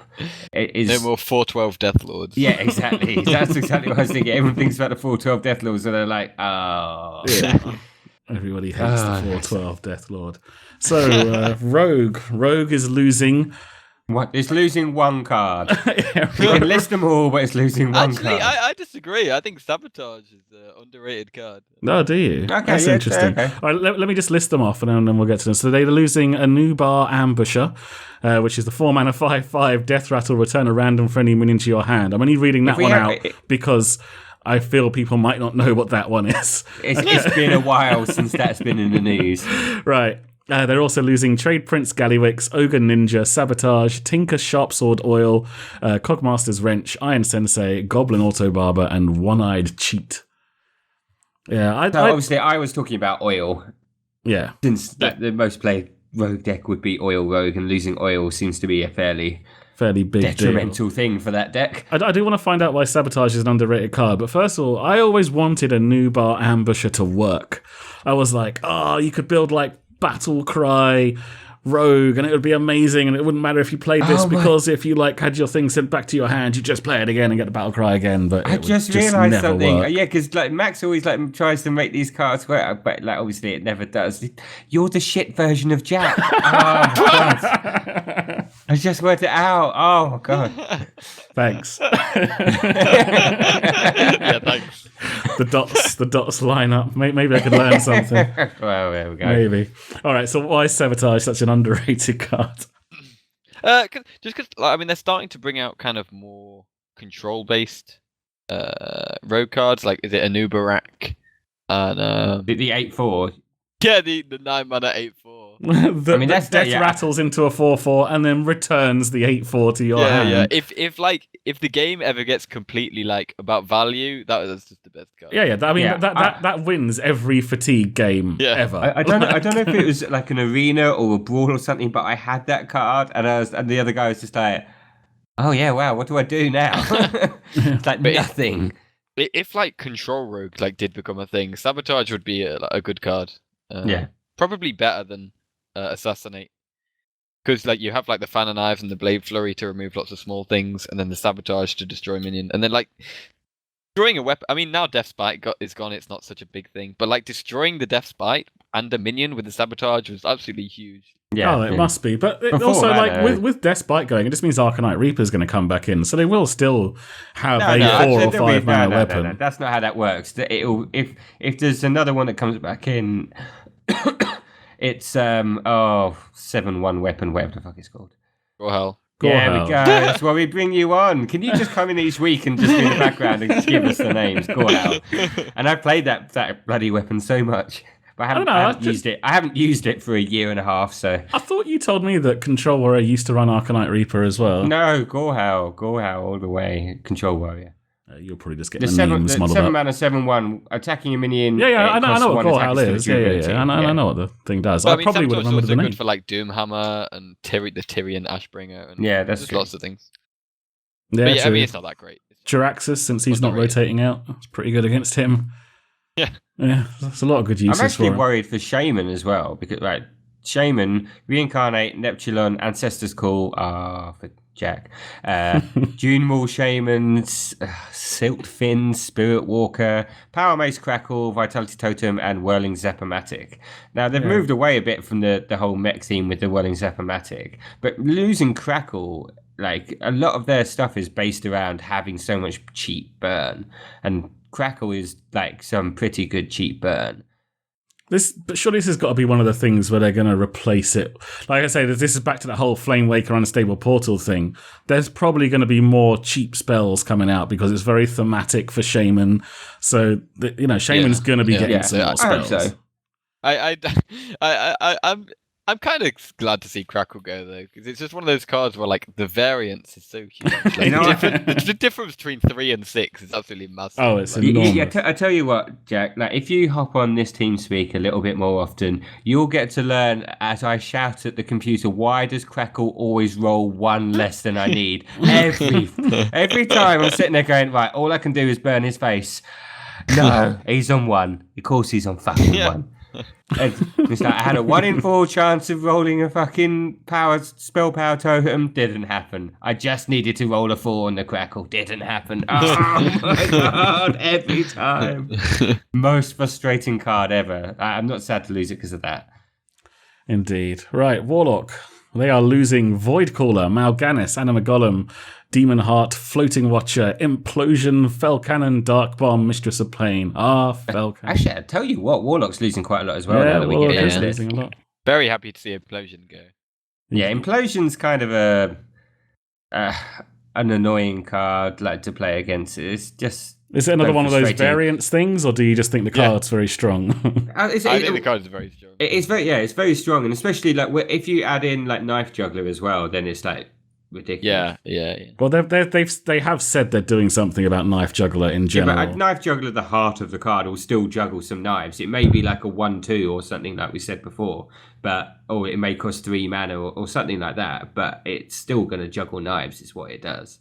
Voidcaller and Mal'Ganis going is pretty big. Like there'll be no more crazy demon things going on. I mean, people haven't been playing Voidcaller in Zoo lately.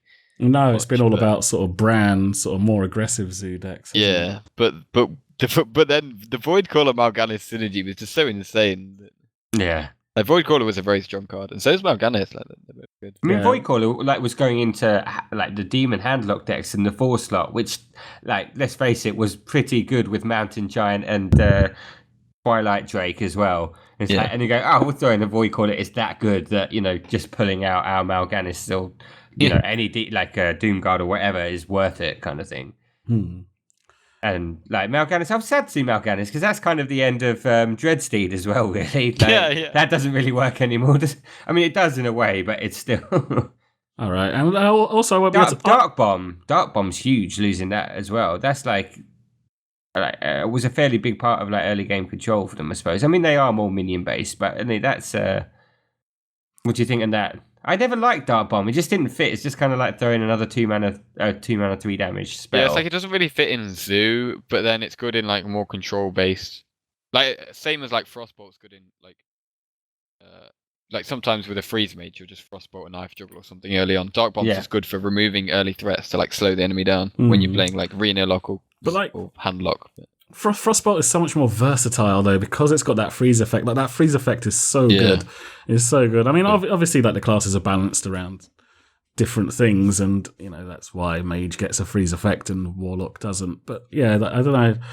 I think they could do something a little bit more imaginative with whatever they come up for another cheap spell for Warlock. Because I'm sure they will get another cheap spell. Yeah, they it's can't weird just how leave it out again. Frostbolt has the freeze, and then Hunter has the potential card draw from Quick Shot. Yeah. And then Dark Bomb just has nothing. It's like your hero power is too powerful. Your cards will be crap. Oh my god, Fell Cannon's going. The biggest thing. Max, when he was very new, like I know, just to give Jack the story, Max built a deck with the Fell Cannon in it. He wanted to do a demon mech. It was like deck, a mech. Zooey mech deck. It was wait. Let me explain it. Let me explain it. It wasn't even Zooey. It was just anyway. We'll get to that. Okay, yeah. Anyway, it was supposed to have a mech kind of start. It was like all this mech, all this value of like. Oh god, why do I forget the names of the cards now? But all mech cards, mech warper. That's the one. The game like mech stuff that Mech Mage has, and then like Fell Cannon in there. And I was like, yeah, so like Fell Cannon will do 2 damage to stuff that's not my stuff because my stuff will be mechs. But then I also was like, yeah, but I want to have some late game stuff as well. So there's like Sylvanas in there and some other late game threats. Didn't really think about the fact that I might draw Fell Cannon later in the game and like be just to clarify, this was in Max's Arcane Intellect is a bad card phase. Well, no, it was just after Arcane Intellect is a bad card. But I was like, yeah, this deck is awesome. Like if you got a really good draw, the deck was amazing and it would flatten anything. But obviously, card games don't work like that. Yeah. and it turned out we turned out to be pretty bad. It was kind of zooey, and when I told him it should be called a small fluffy dog, and he went, "Why?" I went, "Because it's Shih Tzu." Yeah. And that's been Max's deck ever since. He's still got it sitting there. I still have it. It's called Shih Tzu. He only has 8 deck slots, so he can have a Shih Tzu. It has changed a lot. It is actually not too bad a deck. It doesn't have fell cannons in it anymore, and He took out all the crap cards and played Zoo. yeah, it became. It's still like imagine what it is now is more like mid-range Demon Zoo, but without demons. So it's like it's got some like late game threats. They're just not demons. That's all. Jack's starting to understand when I said you're the crap version of him. Yeah, it's finally starting to sink in. So Warrior is losing Death Spike, Crush, Iron Juggernaut, Shield Maiden, Siege Engine, Screwjank Clunker, Ogre Warmaul, Bouncing Blade, and Warbot. Oh, poor little Warbot. He did so little. Blade fan. Despite feels so good. So good. Despite was. I remember when that came out. That was the card I was most looking forward to. I played a lot of Warrior, and I was like, "Oh my god, that's so good." Shield Maiden as well. Like that's going to be massively missed. I never play Warrior, so I just hate the card. Yeah, you would do. Like whenever I play against Warrior, it's always like, they always do that. It's so annoying. But even at the time, people didn't even think that was going to be that good. It's like, why? I don't know. Like the 5 armor's kind of good, I suppose, and it's got a reasonable body. But I mean, we've already got loads of ways to make armor. Why is it good? And then you're like, yeah, actually, that's pretty good. Mm-hmm. Martin, stop moving stuff around. Sorry, he's moving stuff skills. around on the show notes. I'm getting really confused. It's getting Sorry, really confusing as to what's going on. I think Martin already really touched on it. They're losing Despite and Shield Maiden. That's the big one, really. Ogre Warmaul was nothing. Crush, apparently that was a card. Well, Crush got played. I think Crush was kind of underplayed. Yeah. I don't think it's a bad card. Well, that's the thing. That's why I'm wondering what you thought on it. Because, I mean, the problem is they already have so many good spot removal cards. That it's it's just how many do you need? Like a worse execute a lot of the time. I saw Kibler playing it a lot with one of his Dragon Warrior decks that he was trying, and it seemed fairly decent in that. I mean, if you were playing Arena Warrior, it'd definitely fit in. It'd be fine in Arena Warrior deck. Yeah, that's very true. Yeah, in fact, maybe that's what it was. It was a Dragon Reno Warrior. I think that might have been what it was. Yeah, true. That's the kind of stuff he plays. Yeah, well, you are his biggest fan. You've already got Execute and Shield Slam, and they're just yeah, they're just a lot better. If you didn't have Execute and Shield Slam, Crush would be amazing, but they're not rotating out. And Crushes. Exactly. Okay, so we're done with all the classes. I'm just going to rattle off some neutral cards from Nax that we're losing. I'm not doing all of them. Just some interesting ones when I was looking through the list. So we're losing Lotheb, Sludge Belcher, Baron Rivendare, Deathlord, Shade of Naxxramas, Haunted Creeper, Mad Scientist, Nerubian Egg, Unstable Ghoul, and Zombie Chow. Go on, sorry. It just goes to show how much good stuff came out of Nax. Why you always said go buy Nax. It's like because it had so much good stuff in it. Also, I think League of Explorers has been a pretty good adventure as well. Like for lots of good cards came out. And the League. value of those go up now as these other ones go out. None of these cards are available anymore, which means that something has to move into their place. And I think League of Explorers had like a number that could even do that. Desert Camel's going to be even stronger. Exactly. How does the loss? One of the things I wonder is how does the loss of Shade affect Druid? Well, we'll see what they bring in. I don't think it's going to affect it that much at all. I didn't even like Shade in Druid that much. I'd rather have like MC Tech or. That's interesting. So you'd rather play an MC Tech on 3 than a Shade kind of thing, or? No, not on 3, obviously. But like, I'm just not a fan of Shade. I just don't like it. Just. Like a lot of the time, it's just 3 mana do nothing. Like it just sits there for ages until you kill them with combo. Like, or it gets to be like a 6/6 or something. Like it just, I don't know. It's just so slow. It is, but it's usually part of like Druids. Generally, normal Druids' early game plan is that ramping kind of spending mana that does nothing now that's going to do something later, and it did kind of quite nicely fit in with their general game plan. But it'll be interesting to see what comes and what Druids will put in their 3 spot, because it is a spot where Shade honestly was. It was like, well, there's nothing else to really put in the 3 spot on Druid, so we'll stick a Shade in. So we'll see. We will see. All right. Deathlord is like one of the ones that I think like as an anti-aggro tool, that's fairly huge. Yeah, I mean, Deathlord, Belcher, and Healbot, that's 3 massive, like, anti-aggro tools Yeah. going. So they're we're definitely going to be surely seeing. And Zombie Chow. And Zombie Chow. Yeah, and Zombie Chow. And Unstable Ghoul. Yeah. All the anti-aggro. No, that's the thing. I mean, obviously, like, they've thought about this. They know, because these cards were originally brought in. This is why this was so big, because they were all brought in to try and solve some of these problems. Now, they've probably looked, obviously, we've maybe neglected to look at the cards that have come out since then, because there was ones that maybe would fill the role but not quite as good, that we don't need to use because we still have Zombie Chow or Deathlord. But now they're gone, they may fill the role, and we just have to discover that. But I'm sure they've looked into it and will either give enough similar replacements, or they feel there are enough in the game to actually not make it a problem. I don't know if there's been any other 1-drops that have bloated stats that aren't, to the level of Zombie Chow or Flaming. No, not saying all of them, but I mean in general. But I mean that was just the example I zeroed in on, because I don't think there's been one. I'm really glad that Mad Scientist is going. Like, the value you can get from Mad Scientist in Hunter and Mage just means that, like, in every Hunter and Mage deck, it's just automatically people just put it in the deck automatically because the value is so good. Yeah. But now it's going to make, like, Hunters and Mages thinking, like, do I even want to use this secret? Like, I'm not going to get from Mad Scientist. Like, a secret's even good anymore. I think Mad Scientist is good to be. And that was another one. That was another one at the time. Everyone was like, but do you even really want secrets? They're not that great. Yeah. This is why I think Kirator Mage is going to be so good. It can, like, bring, like, without Mad Scientist, playing a secret for 3 mana is quite painful. Yeah, very much so. It's really hard. Like, when you always get annoyed when you draw your secrets before your Mad Scientist. It's like, exactly. So annoying, especially in, like, the more aggressive decks like Tempo Mage or something like that. I mean, like, with the more control Mage decks, you're not that bothered by it, because there's quite often there's a turn, well, I was probably just going to hero power anyway, so I'll play a secret. Yeah. But, the more mid-rangey kind of decks you want, you're really like, didn't want to draw that. But yeah, okay. So from GVG, we are losing Sneed's Old Shredder, Dr. Boom, Antique Healbot, Fel Reaver, Jeeves, and Piloted Shredder.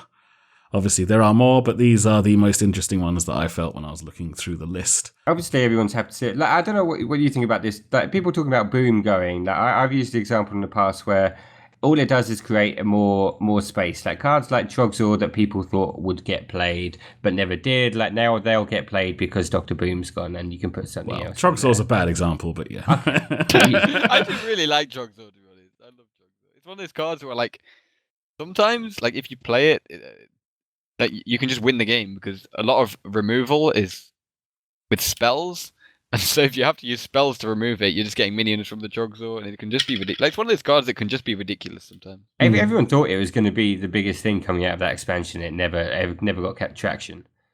Yeah, it just never quite happened, did it? I mean, Healbot needs a replacement. Healbot is so key to so much. It's the only life gain that Rogue has outside of. It's only life gain a lot of classes have. Yeah, not just Rogue. That is true.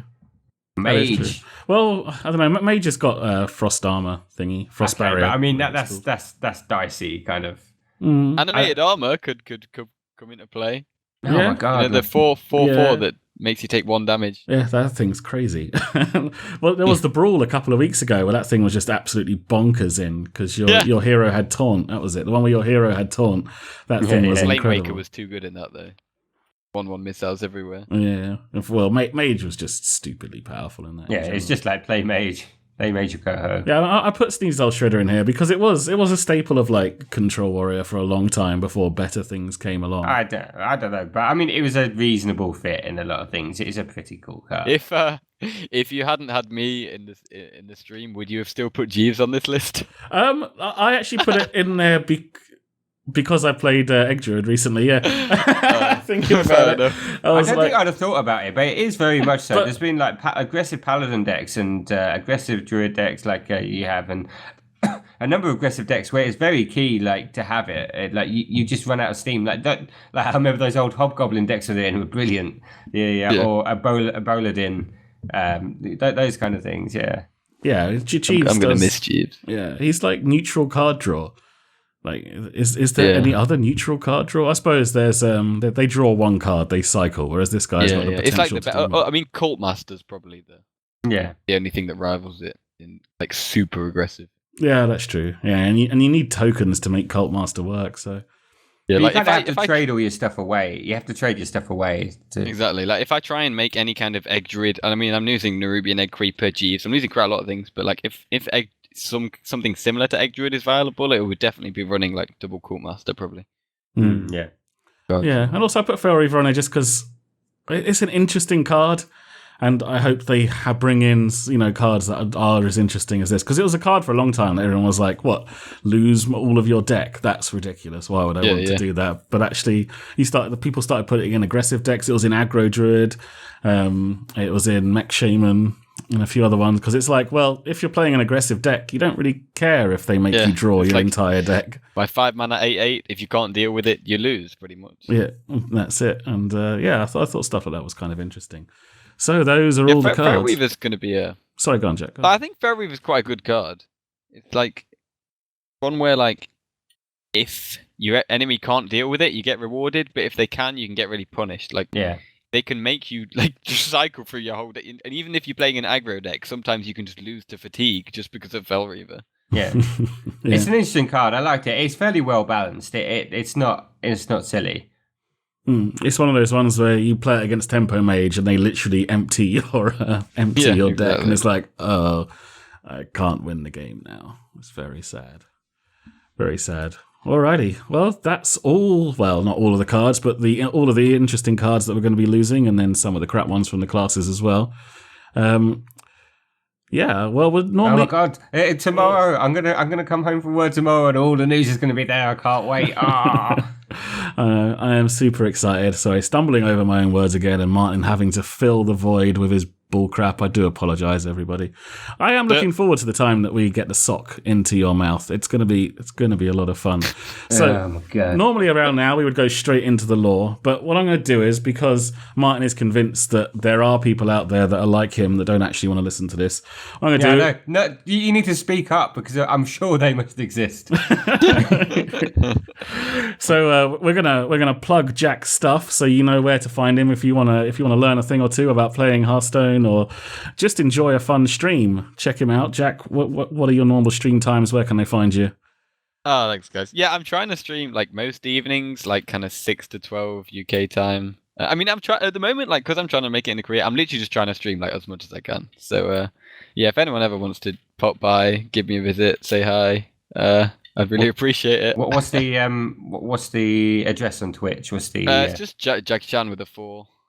The 4 instead of the first A. Okay. Yeah. We'll stick it in the notes on the website. We'll put a link to it. Yeah. Cheers. I'm trying to create like more content as well. I'm trying to create like YouTube videos and kind of I'm trying to like spread out and do as much as I can, really. Oh, okay. What's your YouTube channel name?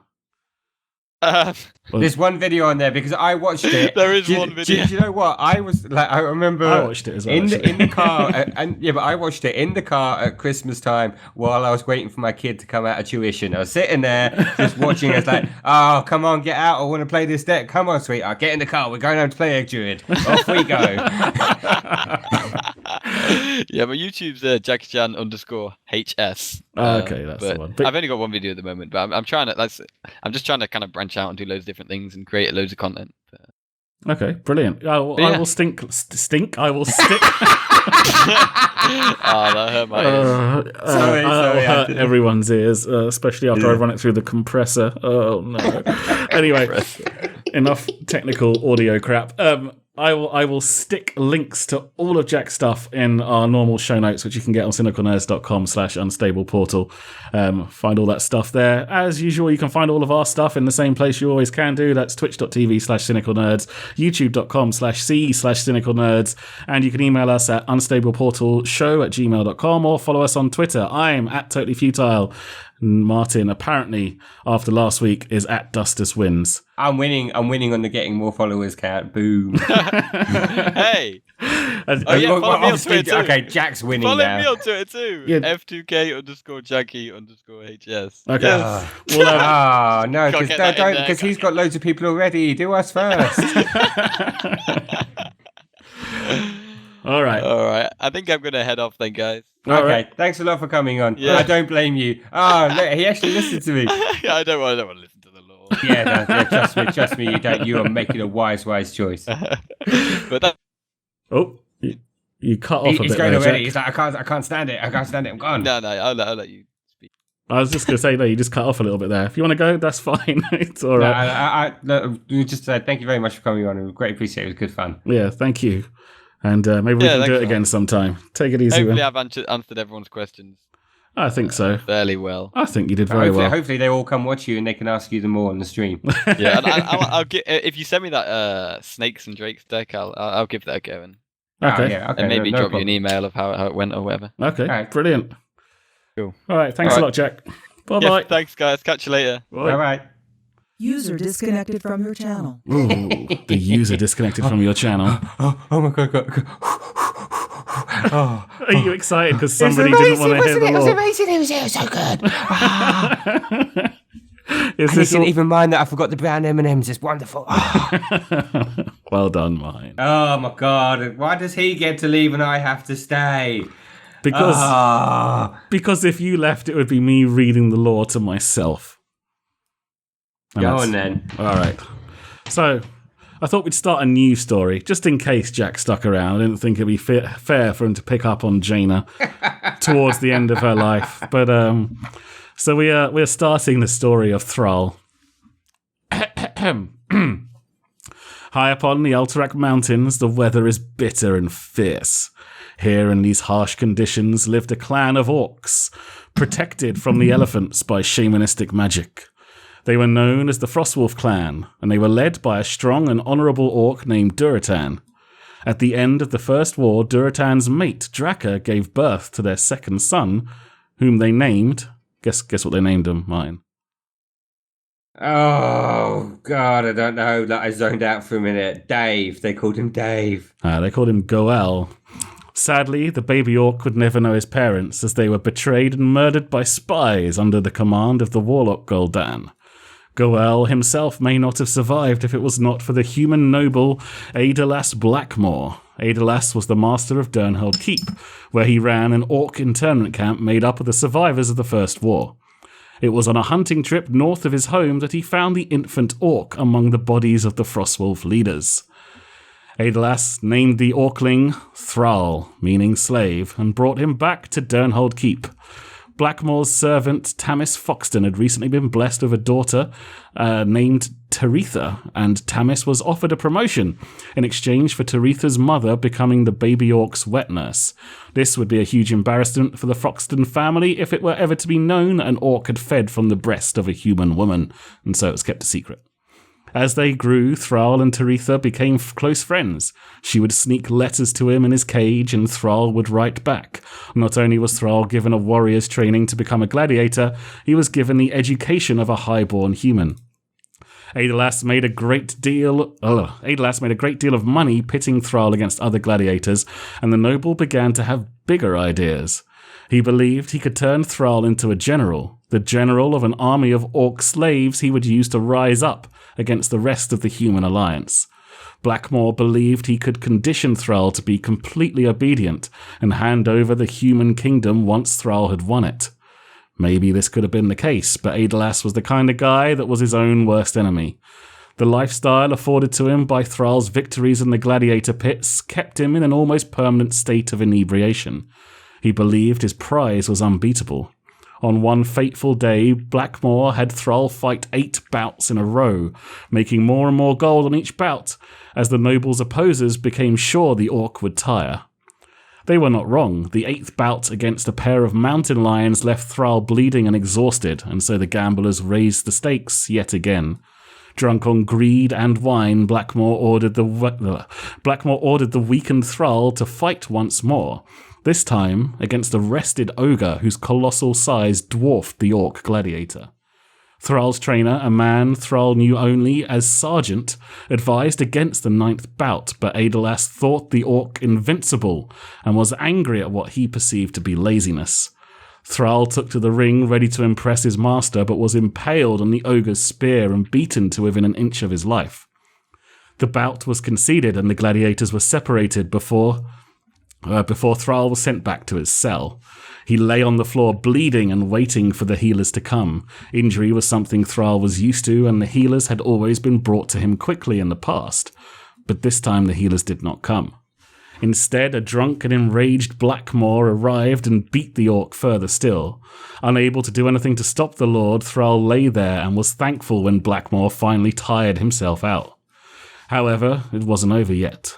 Blackmore brought in the other lords who had lost money on Thrall's 9th fight and allowed them to vent their frustrations on the wounded gladiator. Mercifully, it did not take long for Thrall to pass out. Thrall eventually regained consciousness some days later after Blackmore's rage had subsided and he realized the orc was more valuable alive than dead. He woke to find Sergeant standing over him who told Thrall he wished he had been there to stop the beatings and that Blackmore was a fool if he wasn't proud of the orc's strength and prowess in the arena. Thrall was grateful for Sergeant's kindness, but he now knew Blackmore would never be satisfied, no matter how great his achievements, and so he wrote a letter to Taretha telling her he wished to escape. And if you want to know more, you'll have to listen next week. Martin, are you actually still there? Did you actually go? Yeah, no, I'm here. I kind of, yeah, I was listening. Yeah, sure, definitely. Like, woo, go Horde, woo! Yeah, go Thrall, go Horde. All right, guys. Go Horde or go home. Yeah, go Horde or go home. We're done. We'll see you guys next week. Goodbye. Bye-bye.